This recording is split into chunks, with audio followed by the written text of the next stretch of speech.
Hello, I am Jorge Alio.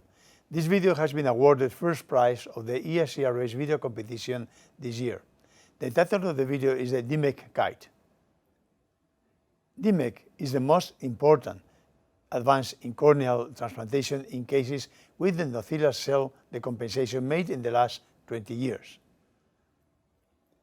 This technique will allow practical use of a small tile of tissue left on the purpose in order to best identify the tissue and allow for a better location and orientation when inside the eye. This technique will be especially useful for beginners as it simplifies the management and identification of the tissue. Indeed, this technique still has to demonstrate that endothelial cell loss is at least equal and not worse than the standard technique. Based on these principles and how to deal with the pedicle is the one issue to be explained by the authors in more detail. These are the only limitations that I foresee for the dissemination of this technique in the future years. I hope that you will enjoy this video. Thank you very much.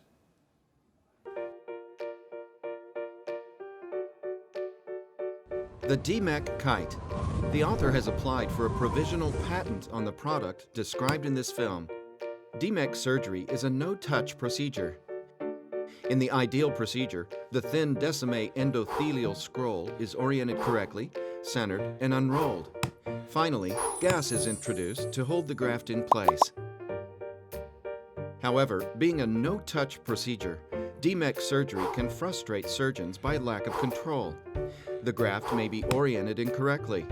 It may not unroll, and sometimes centration may be less than optimal. A kite made of a thin piece of paper is like a DMEK. Children can fly kites high up in the sky. They are able to control its orientation and its position. What if we do the same with DMEK? What if we fly a DMEK kite? Can we bring the ouch under control? With that in mind, a corneal punch with a 3 by 1 millimeter pedicle and 7.5 millimeter center was developed. Authorized by Macquarie University, it was first used in a patient with idiopathic uveitis and 2 failed DSEKs. The pedicle of the graft was inked to assist in orientation. The graft was loaded into a modified Straco-Jones tube, and the pedicle was pulled into the anterior chamber and extravasated using a tan DSEK forceps. Notice the presence of the Burvelt tube. The ink mark on the pedicle confirmed orientation, and the graft remained centered due to the pedicle. The graft was unrolled, and SF6 was injected to hold the graft. The pedicle broke spontaneously. The patient achieved 6/12 vision and an ECD of 2,100 3 months post-surgery. The second case is that of a patient with Fuchs dystrophy with reduced vision. The punch was again used to generate a graft with a pedicle that was inked. Note that the tan forceps is able to secure the graft in the Jones tube outside the eye and is not dependent on host corneal clarity. The graft is extravasated and its orientation is secured. The next step is unrolling.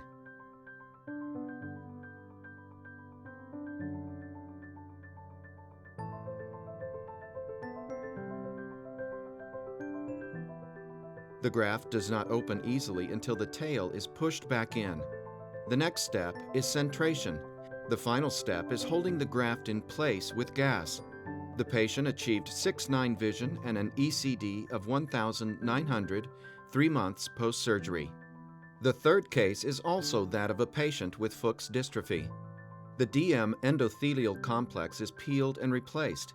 The DMEK punch is used to create a graft with a pedicle. The graft is again pulled through using the pedicle. The first step is to confirm orientation. The second step is to unroll the graft. The graft is folded like a taco as the pedicle has been pulled out too much. This is corrected by pushing the pedicle into the AC. The third step involves centration, which is achieved by pivoting the pedicle, centering the graft inside the dots. In the final step, the graft is held in place with gas. Note the tail was not sutured in any of the cases, and the incision was able to maintain pressure. The tail was truncated. The patient achieved 6/6 vision at 3 months.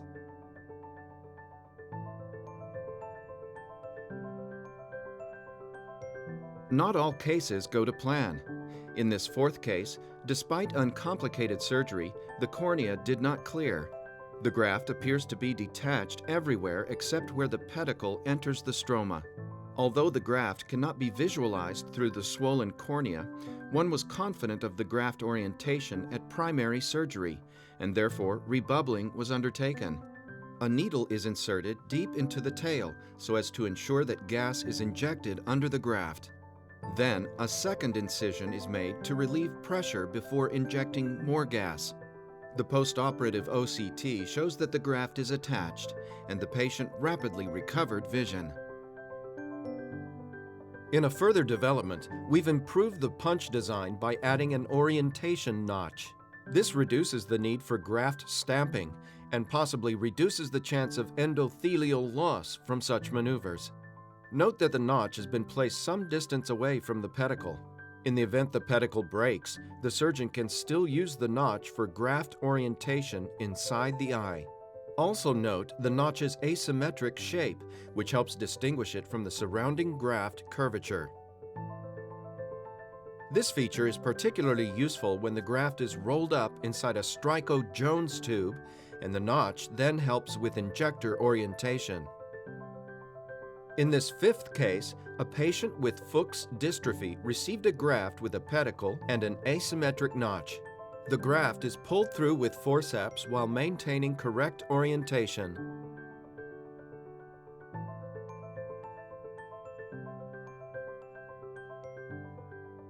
The graft is then unrolled.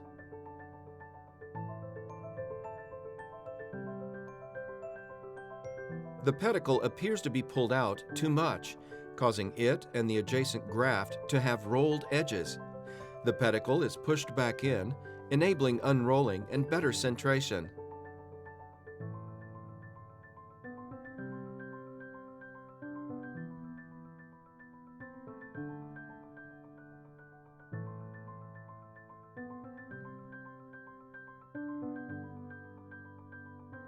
Although the notch is easily visible during the procedure, in this recording it becomes obvious when gas is injected. This notch again confirms that the graft is orientated correctly.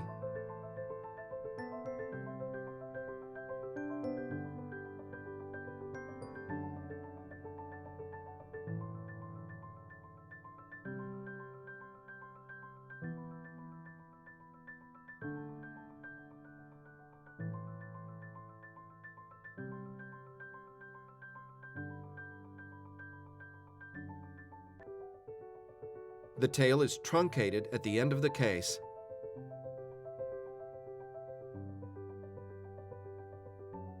At 3 months, the patient achieved 6/6 vision. In conclusion, the DMEK graft can be thought of as a kite flying in the anterior chamber. Using the novel DMEK punch, a pedicle can be created to improve the surgeon's control. The pedicle can be used to maintain orientation, secure the graft while unrolling, center the graft, and hold the graft in place while gas is injected. The addition of an asymmetric notch provides further confirmation of graft orientation during surgery.